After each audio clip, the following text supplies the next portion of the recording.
Hey, what's up guys? Justin here of YugaTech, and with Samsung coming in strong with the launch of the new S20 Plus, we couldn't help but give you guys comparison videos versus other flagship models in the market today like the Apple iPhone 11 Pro Max. Let's take a look at how they stack up against each other, so without further ado, let's get started. This is our Samsung S20 Plus versus iPhone 11 Pro Max comparison review.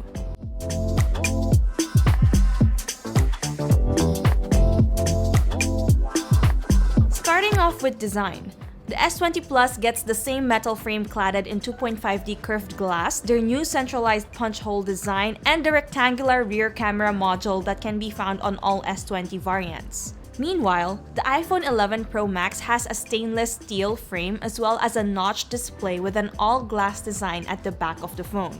The iPhone 11 Pro Max also has a protruding camera bump at the rear similar to the S20 Plus. Both phones have a curved profile, offering that sleek look that we really appreciate. Apple has always been design-centric with their devices focusing on functionality and simplicity, and it's been really nice to see other manufacturers like Samsung do the same thing. Looking over at the ports, we get a Type-C charging port for the Samsung S20 Plus and a Lightning port for the iPhone 11 Pro Max. The S20 Plus's physical volume and power buttons can be found on the right hand of the device, while the iPhone with the power key on the right side, the volume controls on the left, and the mute switch that I've always found to be such a convenient thing to have. Samsung and Apple ditches the 3.5mm headphone jack as well in hopes to make everything wireless in the future. If you're into minimalism, you'll surely appreciate the design language of these two beautiful devices. When it comes to display, the Samsung S20 Plus gets a generous 6.7-inch Quad HD Plus Infinity O dynamic AMOLED display with a generous pixel density of 525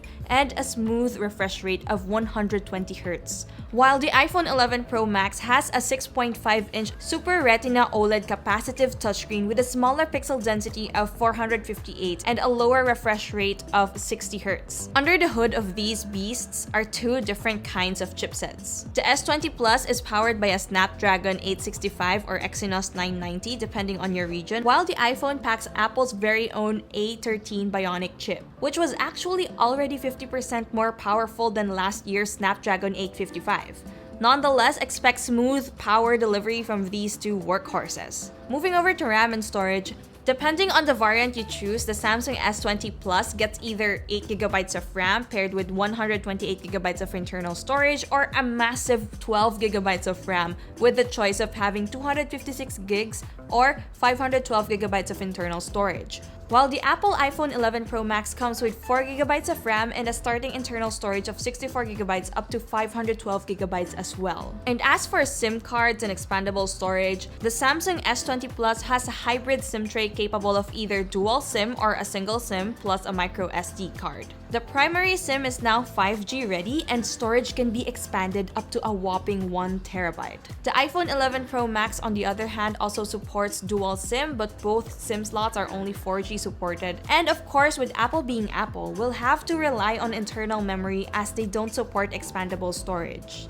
Next up is software. The Samsung S20 Plus comes with the brand's very own One UI 2 based on Android 10, while the iPhone 11 Pro Max has iOS 13 out of the box. Both are very intuitive to navigate on, and power users will definitely appreciate both of these devices' multitasking abilities. Of course, there's a huge difference since getting used to Apple's ecosystem is different to major Android brands like Samsung, but these two are very clean, simple, and complement their awesome displays.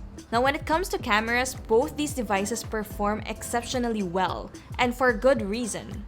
The Samsung S20 Plus gets a rectangular module with a triple rear camera setup. It's got a 12-megapixel main sensor, a 64-megapixel telephoto lens, and a 12-megapixel ultra-wide lens. It also comes packed with features such as 8K video recording, space zoom, hybrid optic zoom up to 3 times, and a super resolution zoom feature capable of up to 30 times zoom. The iPhone 11 Pro Max, on the other hand, has a square triple camera setup with a 12-megapixel main sensor, a 12-megapixel telephoto, and another 12-megapixel for ultra-wide lens.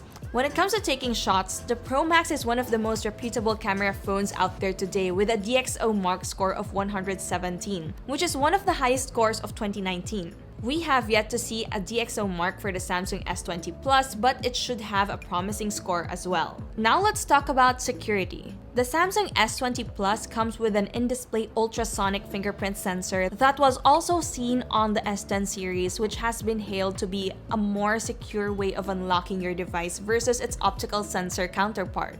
Apart from that, the S20 Plus also gets Face Unlock.